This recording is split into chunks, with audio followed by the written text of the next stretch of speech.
Olá! Hoje vamos falar sobre aqueles seres fantásticos, mitológicos que nós chamamos de fadas. A palavra fada vem do latim fatum, que significa destino. Então, seriam seres que teriam controle sobre o destino, que poderiam ter uma mágica sobre nossas vidas. Em inglês e em francês, temos as palavras fairy e fairy, que significam encantamento. Então, seriam aqueles seres ligados à magia. Bem, seres parecidos com fadas são muito comuns, por exemplo, nos folclores das culturas das Ilhas Britânicas, dos países eslavos, dos países nórdicos. Mas, na verdade, é muito comum mesmo ver em inúmeras culturas diferentes ao redor do mundo algo pelo menos parecido com fadas, ou seja, seres que habitam o mundo elemental. Esse mundo elemental, ele seria algo entre o nosso mundo físico e o mundo dos espíritos. Ele seria um mundo diferente, uma outra dimensão. Isso é bem comum de se observar em diversas culturas diferentes. E esses elementais, eles estariam ligados principalmente aos 4 elementos: terra, ar, fogo e água. Em algumas culturas estariam ligados ainda a outros elementos, como elementos das sombras ou elementos do éter. Mas, então esses elementais, eles seriam seres que cuidariam na natureza destes 4 elementos, ou pelo menos estariam ligados a um desses elementos. Então, dentre esses seres, nós temos, por exemplo, duendes, que seriam os elementais da terra. Aqui eu estou usando termos mais ligados ao folclore das Ilhas Britânicas, que é o que a gente usa mais hoje em dia, né? Teríamos, por exemplo, sílfides, que seriam elementais do ar, teríamos as sereias, que seriam um tipo de elemental da água, e teríamos também as fadas. As fadas, elas estariam mais ligadas à questão das flores, das plantas, dos animais, elas cuidariam dessa parte. Dentro dessa imensa riqueza cultural que nós temos para explorar e que nós vamos tentar falar pelo menos um pouquinho, nós temos fadas de inúmeros tamanhos, não só desse tamanho pequenininho, que é o tamanho que a gente mais imagina ligado a esse símbolo hoje, mas de diferentes formas, de diferentes aparências e de diferentes comportamentos também.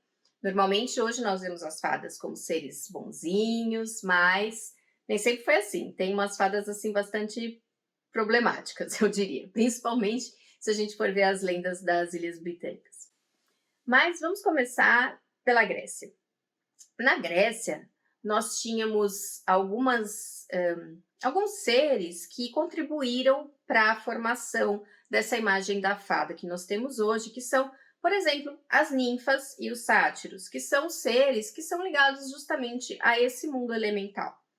Então, nós temos ninfas da terra, que são as epigeias, ligadas ao elemento terra, ligadas ao elemento água, que são as hidríades, ligadas ao céu, que são as urânias, ligadas às estrelas, que são as astúrias, ligadas até ao mundo dos mortos, que são as lâmpides. Mas as ninfas que mais se parecem com a imagem das fadas seriam as dríades, porque as dríades estão ligadas à floresta. Cada dríade nascia quando um carvalho nascia, e quando outras árvores nasciam amadríades. Então essa dríade ela ficaria ali cuidando desse carvalho, e se alguém cortasse esse carvalho, ela morreria também. E aí um deus poderia punir o mortal que fez isso. Sobre Roma, a gente sabe que a cultura romana bebeu bastante na cultura grega, assumiu muitos de seus deuses, fez com uma ligação muito íntima entre seus deuses e os deuses gregos, e podemos dizer que esses povos acabaram por compartilhar, de certa forma, uma mesma cosmovisão. Mas nem sempre foi assim. Antes dessas tribos romanas se encontrarem com os gregos, terem todo esse contato com outros povos também, eles tinham as suas próprias crenças, e dentro dessas crenças nós temos também a crença nos elementais. Então nós temos nessas tribos romanas elementais chamados gênios, penates, lares, vestas, entre outros, e essa crença nestes elementais ela continuou durante todo o Império Romano. mesmo com as influências gregas e egípcias e de outras culturas. Então, por exemplo, os lares eram entidades ou fadinhas ou elementais que cuidavam do lar das pessoas. Daí vem o nome, né? E esses lares cuidavam não só da família, mas eles tinham que ser apaziguados quando eles cuidavam de áreas externas. Então, em certos cruzamentos, encruzilhadas, eles deixavam oferendas para esses lares, para que esses lares cuidassem daquela encruzilhada, para que não tivesse nenhum problema. As vestas eram os elementais do fogo, então elas cuidavam da lareira. Os penates, eles cuidavam do pater familias, que é do chefe da família. Enfim, havia um tipo que também cuidava da despensa da casa, é muito interessante. E também, muito parecido com a questão das dríades gregas, existem as querquetulanas romanas, que são elementais dos carvalhos também, que cuidam dos carvalhos. Acredita-se que essa crença existia antes de haver o contato com dos romanos com os gregos, e que seria uma coincidência, assim como são meras coincidências as coisas que estão no nosso inconsciente coletivo, né? Na Ásia existem muitas também lendas de seres elementais e, por exemplo, há as Yakshini. As Yakshini são seres elementais que estão presentes no hinduísmo, no jainismo e no budismo. Elas têm também sua contraparte masculina, os Yaksha. Eles são elementais que cuidam dos tesouros da natureza, cuidam da natureza, estão nos bosques, estão nos pântanos, cada um tem a sua especialidade como elemental. Geralmente eles são benéficos, mas às vezes eles podem agir meio que tipo um poltergeist e irritar as pessoas. Existem algumas lendas na Índia que falam que as Yakshinis podem ser malvadas também. Uma coisa muito importante é dizer que elas estão associadas à árvore Asoka. Então, olha só que mágica coincidência. Elas são os elementais que estão associados a uma árvore específica. É também importante mencionar, no budismo, que a mãe de Buda teria dado luz a Gautama Buda sob uma árvore de Asoka, que é aquela árvore, então, ligada às Yakshin. Na China, no Japão, em Taiwan e em outros países asiáticos nos quais o budismo é comum, as Yakshin, elas são conhecidas como Hariti, e geralmente elas estão no número de 24. E finalmente chegamos às Ilhas Britânicas, o reino das fadas. E a primeira coisa muito importante a se saber é que fada é fada e elfo é elfo, não confunda. Elfos são filhos da deusa Grian. Fadas são filhas da deusa Eni. A deusa Grian e a deusa Eni são irmãs, mas quase não se encontram. Portanto, elfos e fadas quase não se misturam. As fadas são muito importantes para os celtas. Elas habitam essa dimensão ou esse mundo que é chamado de Fey Folk, ou o povo das fadas. E esse povo das fadas inclui não somente as fadas, como nós as conhecemos, mas também duendes e outros seres, como pixies, brownies, e tem são inúmeros esses elementais, esses seres que habitam o mundo das fadas, esse povo das fadas. Também sereias são incluídas nesse Fey Folk. E cada um tem uma especialidade, mas no caso das Ilhas Britânicas são especialidades mesmo, assim. E é dito que é possível ter contato com o povo das fadas. Por exemplo, se você encontrar um círculo de cogumelos, ou um círculo de pedras, ou um círculo de flores, de plantas, formas circulares na natureza, aquilo ali é visto como um círculo de fadas. E se você prestar atenção nas horas, por exemplo, do pôr do sol, que é aquele momento que então a gente vai ter uma mudança de mundo, do mundo do sol para o mundo da lua, da noite acontecendo, e nós temos um limiar que é o pôr do sol, né? Então o pôr do sol ele está entre mundos. Então quando você está entre mundos, abrem-se portais para que você vá para outros mundos ou outras dimensões. Então, se você está próximo a um círculo de fadas nessa ocasião do pôr do sol, você pode ouvir as fadas dançando, cantando, e você, se for uma pessoa escolhida, pode entrar dentro desse círculo e ser aceito para entrar no mundo das fadas. Outras formas de ser aceito no mundo das fadas é encontrar uma porta de fada em uma árvore. Para isso você precisa ter uma visão aberta, uma visão especial, e bater 3 vezes nessa porta, pedir 3 vezes para entrar, de uma forma muito educada, senão as fadas não vão deixar você entrar. Outras formas incluem olhar fixamente para uma chama, olhar fixamente para a lua, seguir borboletas, mas de qualquer forma, entrar em contato com fadas é muito perigoso, porque elas se ofendem muito facilmente, elas se ofendem por tudo. Então, você no mundo das fadas, você pode ganhar muitos presentes, você pode ganhar poderes, você pode ter diversas vantagens que você vai trazer para a Terra, mas você tem que tomar muito cuidado. Então, nós vemos aí uma questão de um arquétipo desse povo das fadas, desses elementais, que mostra o quanto é difícil nós lidarmos com aquilo que é diferente, com aquilo que não é humano, ou com outro ser humano que vem de uma outra cultura completamente diferente da nossa. Pensa que essa questão dos elementais, ela está muito presente em povos que tinham contatos com outras culturas muito diferentes das suas, de um modo ou de outro, às vezes frequente, às vezes não. Mas eram povos que não viviam no mundo que a gente vive hoje, que a gente tem um compartilhamento muito amplo de informações a qualquer momento, e que a gente vai numa loja e a gente compra um item que veio do Japão e a gente está acostumado com isso. Não era assim, eles tinham que fazer peregrinações, eles tinham que fazer rotas comerciais, eles tinham que criar contatos, manter esses contatos, usar barco, ir longe, atravessar montanhas, etc, etc, etc, para ter esses contatos com esses outros povos que às vezes eram extremamente diferentes. Então, esse arquétipo, ele vai, então, formar essa ideia de como é difícil e como a gente tem que ter tato e cuidado quando a gente está lidando com uma cultura completamente diferente da nossa.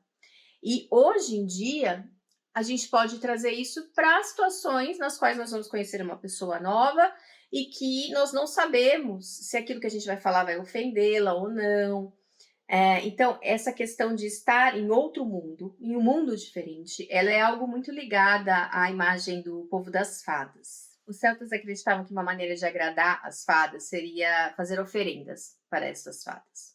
A questão da oferenda é algo muito comum em diversas religiões e crenças ao redor do mundo, e não era diferente no caso dos celtas. Então, eles acreditavam que fadas gostavam, por exemplo, de cerveja, de creme, de leite, de manteiga, que eram coisas que eles tinham na época, né?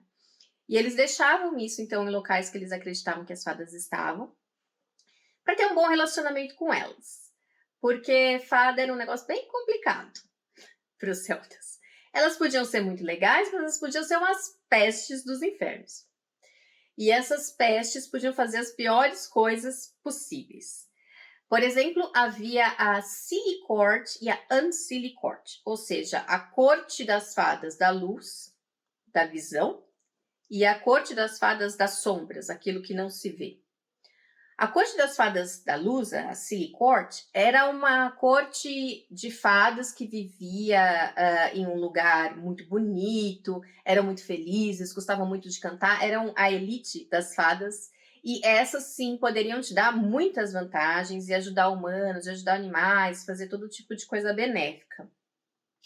Agora, as Unsilly Courts eram umas pragas dos infernos, que eram fadas, então, dessa corte das trevas e que podiam fazer todo tipo de maldade com o humano, simplesmente porque elas estavam afim, elas realmente eram fadas mau caráter, e elas eram responsáveis pela troca de crianças, que é uma crença que existiu e existe ainda, lógico, em locais muito remotos, né, das Ilhas Britânicas, de que as fadas roubam crianças.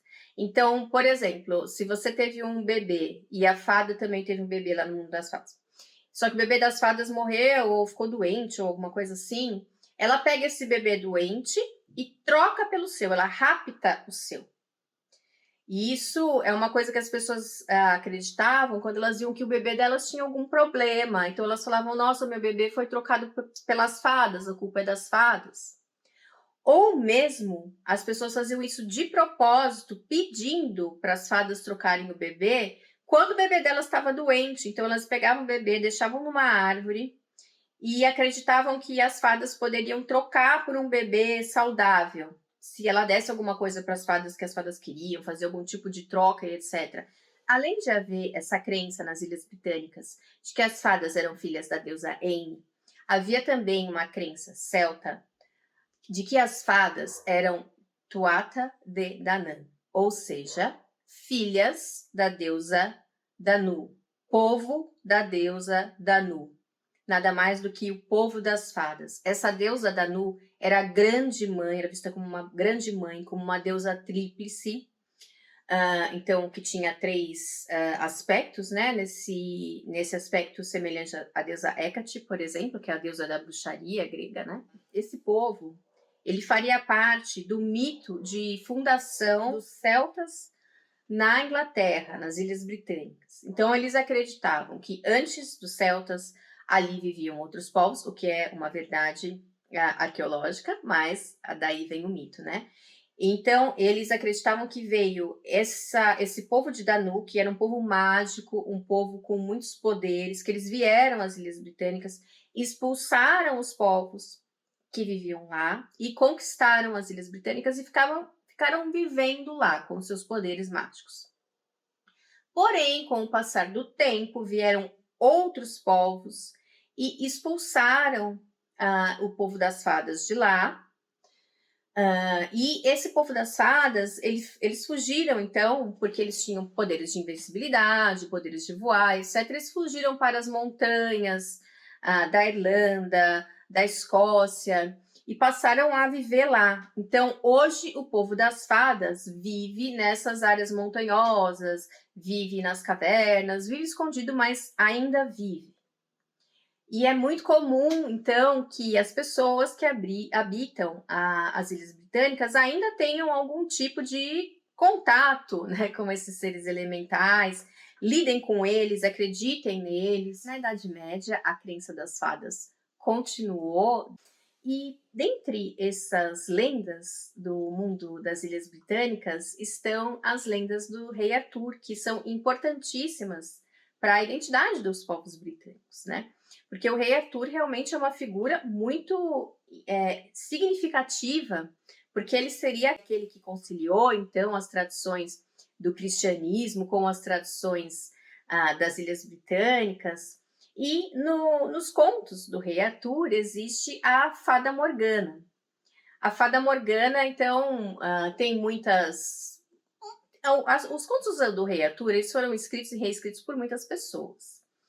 E em alguns contos a Fada Morgana é irmã de rei Arthur, em outros contos ela é uma humana mesmo, mas é uma mulher, uma bruxa muito poderosa, ela habita a ilha de Avalon. A ilha de Avalon é um lugar que fica entre mundos também, que fica em outra dimensão, mas que os humanos poderiam ir, alguns humanos. É também muito ligado ao mundo e à cultura druida, Avalon e todas as lendas do rei Arthur.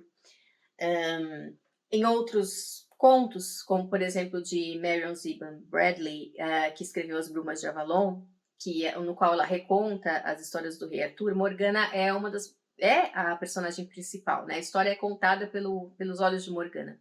E para essa autora, Morgana seria uma mortal, mas que teria ali algum sangue de fada. Desde que ela nasce, a mãe dela acha, nossa, essa menina é muito diferente, ela é muito morena, a gente é loiro, ela parece uma fada. Porque nos contos dela, as fadas seriam morenas. E Morgana seria morena. Então, ele estaria ali algum sangue de fada que tem a ver com essa história de que esse povo das Ilhas Britânicas tem um sangue de fada aí hereditário, por causa dessa história de que o povo das fadas teria vivido nas Ilhas Britânicas por muito tempo. Então, Morgana, ela consegue passar para o mundo das fadas em certas ocasiões do livro e ter então uma relação com essas fadas, e nesse mundo das fadas, um, é, você acha que você passou um dia lá, mas quando você volta se passaram muitos anos, inclusive existem muitas lendas nas Ilhas Britânicas sobre isso, não só do rei Arthur e de Morgana, mas de pessoas que entraram em círculos de fadas, que desapareceram, pessoas desaparecidas, né, que ninguém nunca mais via há anos. E aí, de repente, depois de 3 anos, a pessoa surgia e a pessoa dizia: Ah, mas eu estava no mundo das fadas.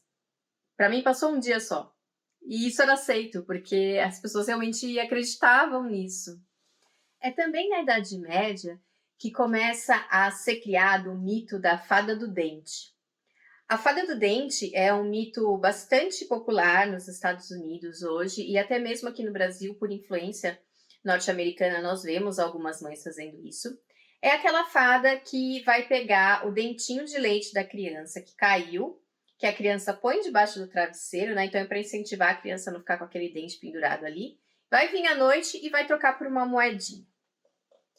Na Idade Média, nós já temos nos Edas, que são livros que contam sobre as mitologias e a história dos povos nórdicos, lá pelo século XIII, de que os dentes das crianças traziam muita sorte e eles eram pendurados por guerreiros em batalha para ter essa sorte. E esses guerreiros, quando eles venciam essas batalhas, eles ganhavam algo, né, do governo local, ali, algum incentivo, ou mesmo algo de valor. Também nós temos na Inglaterra a crença de que as crianças precisavam entregar os dentes de leite delas para o fogo, ou seja, para os elementais do fogo, porque se elas não entregassem, elas iriam, depois que elas morressem, ficar procurando aquele dente pela eternidade.